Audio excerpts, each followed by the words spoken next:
ఇప్పటిదాకా ఆంధ్రప్రదేశ్‌లో ఒక పోలవరం దగ్గరనో, లేపోతే విజయవాడ కృష్ణానది దగ్గరనో, శ్రీశైలం దగ్గరనో ఈ బోటింగ్ చూస్తాం. అంటే కృష్ణా నదిలో పడవలు, జెట్ ఇలాంటి వాటిట్లో తిరగటం అన్నటువంటిది. అయితే సీ ప్లేన్‌లన్నది ఆ మధ్యన జగన్ ఉన్నప్పుడు, అధికారంలో ఉన్నప్పుడు ఒకసారి ట్రయల్ రన్స్ చేశారు. జగన్ చూసాడు. అది జగన్ టైంలో జరిగింది. అప్పుడు రోజా వీళ్ళు చూసారు.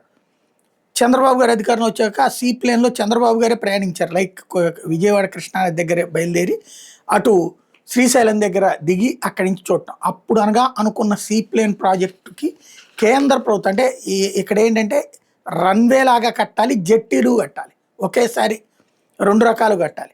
దీనికి ఉడాన్ పథకం కింద కేంద్ర ప్రభుత్వం 200 కోట్లు ఇవ్వడానికి రెడీ అయ్యేటప్పటికి ఇప్పుడు ఆంధ్రప్రదేశ్‌లో 10 చోట్ల సీ ప్లేన్‌లు పెడతారట.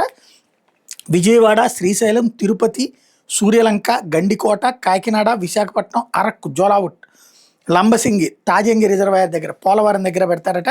నదులు, తీర ప్రాంతాలు, జలాశయాలు, డ్యామ్లు ఉన్న చోట నడుపుతారు. ల్యాండింగ్, టేక్ ఆఫ్ నీటి మీదే ఉంటుంది. ఇందుకోసం నీటి మీద ప్రత్యేక ప్రాంతాన్ని గుర్తిస్తారు. పర్యాటకులు సీ ప్లేన్ ఎక్కడం, దిగడం కోసం నీటి మీద తేలాడి జెట్టి, డాక్ ఏర్పాటు చేస్తారు. చిన్న విమానాశ్రయం తరహాలో ప్యాసింజర్ టెర్మినల్ ఏర్పాటు చేస్తారు. వీటిలో టికెట్ కౌంటరు, వెయిటింగ్ హాలు, భద్రతా తనిఖీలు అన్నీ పెడతారు. కాకపోతే ఫ్లోటింగ్ ఉండాలి.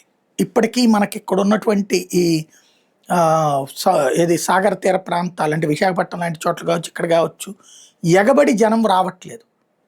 విదేశీ పర్యాటకులు లేకపోతే దేశంలో రాష్ట్రంలో ఉన్నటువంటి వాళ్ళందరూ మనోళ్ళు ఇతర రాష్ట్రాలకు వెళ్తున్నారు తప్పించి మన దగ్గరికి తక్కువగా ఉంది.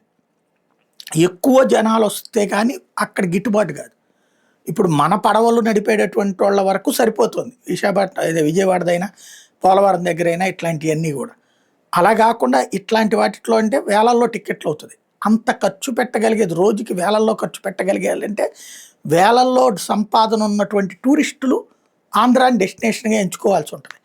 అలాంటి ప్రయత్నం ఏదైనా చేయాలి. లేకపోతే కనుక ఇది కేవలం ఆ డబ్బుల వరకు తీసుకుని వాడుకుని వదిలేసే పథకం కిందకి మారుతుంది.